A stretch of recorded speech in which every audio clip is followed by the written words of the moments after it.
Welcome to r/RedditRevenge. This is a story of someone getting back at someone with revenge after being wronged. Thank you friends for subscribing to the channel and for so many likes.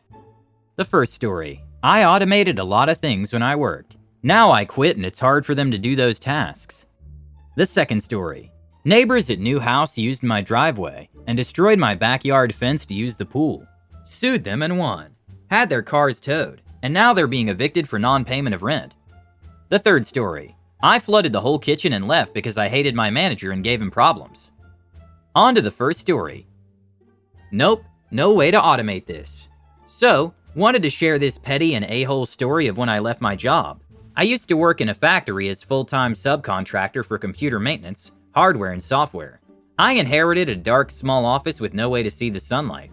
It was boring as hell. Like I spent way too much time on games, MMOs, and finding another job. The building full of boomers, always trying to push every problem to the subcontractors.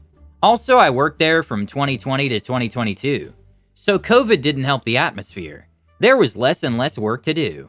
I had a colleague working on other duties, but sometimes we would replace the other if necessary. I used to do the preventive maintenance, 1 workstation a day, 2 computers, XP and Windows 10 respectively, 3 times a week, for 2 hours scheduled in the morning, 1 coffee before, 1 coffee after. Pretty basic stuff. Send some files to a server, clean garbages, dust the filters, run updates, and finally image the disks. For this last task, we used to run an old software for XP PCs, and it wouldn't work with the W10 ones. One of my first tasks was to find a solution. Quickly found a workaround using a free software and went with it. Burned into a fresh CD and used to make those images both the old and the new software.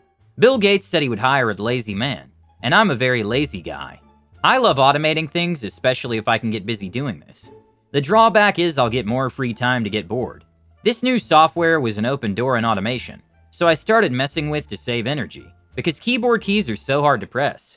Along this, I did a hidden script to automate the cleanup I used to do manually, so I can just sit and wait 5 to 15 minutes to finish and hang around with the guys and steal a coffee.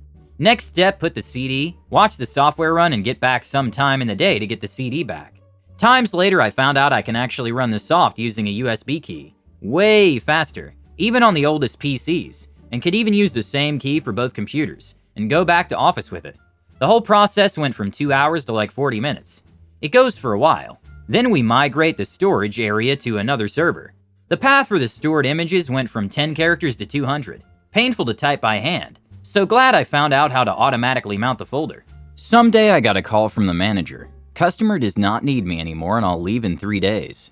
3 days where I had to go on a useless training course so I could not even finish what I had started. Friday came, I left the building. I was in permanent contract so I was still employed, but without assignment. Manager told me they will send some colleagues I don't know at all, like 1 day a month, to do preventive maintenance for 3 or 4 workstations at a time. Yeah, fine. 2 weeks later, my dear manager and I went to an argument about how I would have been so grateful for everything he did, when he had to dismiss my predecessor because I was without customer. COVID, thanks. To put me there and avoid me having to travel 260 kilometers per day. Yup. Told him it was only money because I was way cheaper than the guy, and he was way easier to dismiss him because he was a temp. Turns out he didn't like it, and I decided to finally end my contract. Out there, I had to work for 2 months before contract ending. When I say work, it was dismiss all you can give me because F you. Except training the 2 peoples who replaced me once in a month, because I said I would do it before all this SH storm, and because I can be petty. There's no manual for those tasks, so this email will be the reference. That's the day I wrote the most SH documentation I could. Remember when I automated a lot of stuff? The cleanup script, the 200 chars path? Here we go. I explained in this email which software download and put on USB key, and 32 or 64 bits. And 1 key by PC because you do 2 images at the same time, and what to type, where, when, that path is case sensitive, etc. One guy asked for the old automated procedure. I responded it was outdated because of the server migration and got away with it. The time came where I had to go for the actual training. They ended up having keyboard layout issues. It's a ZERTY here. Good luck with the software's QWERTY. Thankfully they were 2 for the job, so they managed to painfully do the 4 scheduled maintenances. It took the day, where I could do it in 1 hour-ish 8 PCs at the same time. I still talk with my ex-colleague. He still laughs when I have a hard time doing those tasks. Customer is peeved it takes so much time because it's 4 workstations closed for the day.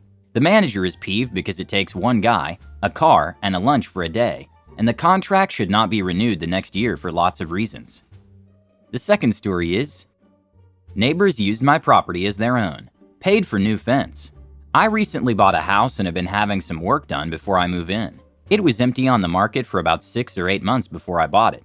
One morning I got a call from my contractor, asking me about moving the cars in the driveway, and of course I had no idea what he was talking about. I hadn't moved in yet. I left my job site and drove nearly a half hour to get there. As soon as I arrived, the people on the east side of me were walking towards the cars.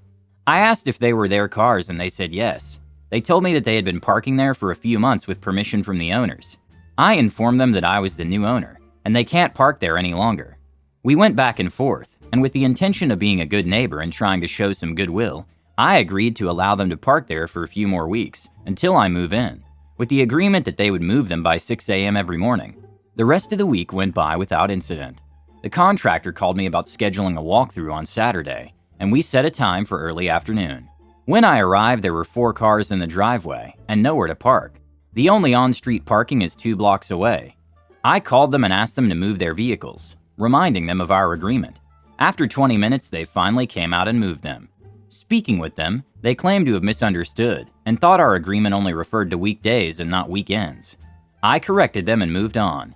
Sunday morning, I grabbed a trailer and loaded some furniture to take over and store in the garage. Once again, there were cars in the driveway. I called them and got VM. I texted and said they had until a tow truck could arrive to get them moved. No answer. I called a tow company. 45 minutes later, 2 tow trucks showed up, backed in and hooked up to the cars. All of a sudden, the neighbors were home. They ran out to stop their cars from being towed, and it ended up costing them a little over $300 to get them unhooked. I called my contractor and asked if he knew someone who could put in a driveway gate, and he did. I let the neighbors know that they could no longer use my driveway. On Wednesday, I get a call from the gate installer, telling me that there are cars in the driveway. I called them and said tow trucks are on the way. They moved. The gate was installed and I went by to pick up the opener that evening. The neighbor husband came out to confront me, and I opted to just call the PD and deal with it legally. That Saturday, I went by to accept an outdoor furniture delivery and check on things when I noticed a towel beside the pool and a small kid's flotation device. My initial thought was that I just hadn't noticed it before, so I wrote it off and threw them both in the trash. On Saturday, the movers arrived with everything, and we began moving things in. About 7 p.m., my daughter and I left to go grab some dinner, arriving back at the house around 9:30 p.m. The neighbors were in my pool. They were hanging out and using my furniture. When I opened the door and began raising hell, they told the kids to go to the house, and the children ran to a corner of our fence and just walked through. They had cut out the privacy fence so it could be removed, and had been using the pool at their leisure for who knows how long. Again, I called the police and filed a complaint. The dad was arrested for trespassing, DPP, and an outstanding warrant, and the oldest boy, 20 male, for an outstanding warrant. I replaced the fence with a new one because they had destroyed the posts, runners, and pickets by removing and reinstalling the panel. Small Claims awarded me the total cost of 83 of 8 privacy fence, which came out to $3,800. The following Monday morning around 5 a.m., their cars were parked in the street, where there's no street parking, so I made a phone call. They were gone when I left at 7 a.m. I haven't been paid yet, but I did notice a for rent sign in their yard this morning, so that's just as good. Good riddance. Edit/update. For those of you suggesting a security system, one was installed that next week, along with 6 cameras around the house, a Ring doorbell, and a fence around the pool itself to keep the dogs and my grandson out of it. I'll be closing and covering the pool in the next few weeks. Met the owner of the house yesterday evening. The house will be empty by the end of the week. They were evicted for non-payment of rent, likely due to tow charges, and the husband not working because he was incarcerated, where he remains. Warrant was for back child support. Wife apologized and claimed that she was told they had permission to use the pool. They didn't. The material for the fence was purchased through my company account. I'm a structural engineer and commercial construction manager for a larger local GC. Only 2 posts had to be replaced and a handful of runners. The rest was just 8 1/inch by 6.5 pressure-treated pickets, which cost me $260 per stick, times 210 pickets purchased. The rest was labor and fasteners, so altogether about $900 for material and stain, $150 for a dumpster, and the rest went toward labor to finish it on a weekend. Fun fact, I'm also a property investor slash flipper. Been in construction, commercial, civil, industrial, and residential for 35 years. Not my first fence, nor my first a-hole neighbor. Before the paint experts jump on board, I know how long I have to wait before pressure washing and staining the fence. The petty was only my twisting the knife by having their cars towed from the street, when they weren't affecting me at all. The last story is, hope you enjoy the flood. Okay, to start this off, I was a 17-year-old kid working in a major pizza chain, and this was well over a decade ago, as I'm in my early 30s now. Anyways, I had started this job and everything seemed to go fine at first. I was just making pizzas, doing orders, cleaning tables, and washing dishes. A pretty standard job. I got along with most everyone except one manager. He was a massive jerk. I never did anything right according to him. He was always bashing me for not being fast enough, and for stupid things like not being able to read his mind. One time I come in for my shift, and he tells me dishes need to be done desperately and to get on that. He wasn't nice about it, and already gripping orders at me before I even put my belongings away and clocked in. Not to mention I was 10 minutes early, and still had a few minutes before I was supposed to clock in. I could tell he was in complete panic mode though, and it was going to be a bad evening shift.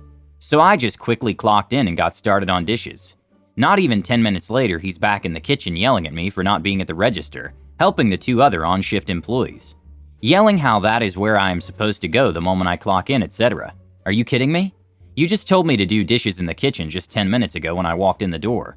This is just one example of what an impossible power-tripping jerk the guy was.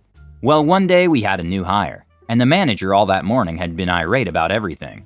At one point, even the new employee was like, "D, he really doesn't like you now, does he?" I think that was kind of it for me. I'd been there 5 months, and was tired of dealing with this manager's crap. The fact a new hire who hadn't been in the building more than an hour or two was already commenting on how the guy was treating me made something snap inside me.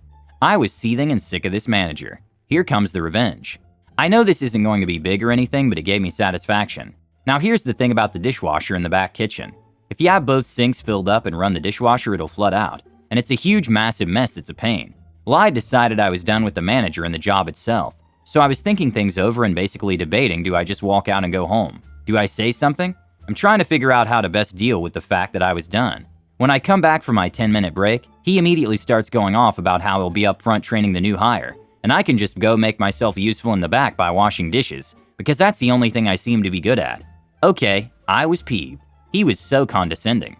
Cue the petty revenge. I filled up both sinks to the brim, took a bunch of rags and jammed the drainage pipe in the kitchen that was near the sink to help prevent flooding.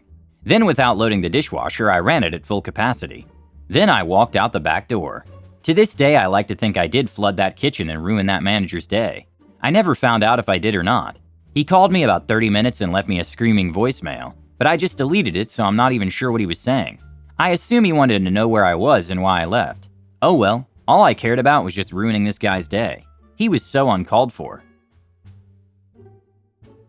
I hope you love these stories. Subscribe, hit the like button, and turn on notifications. Thank you for watching.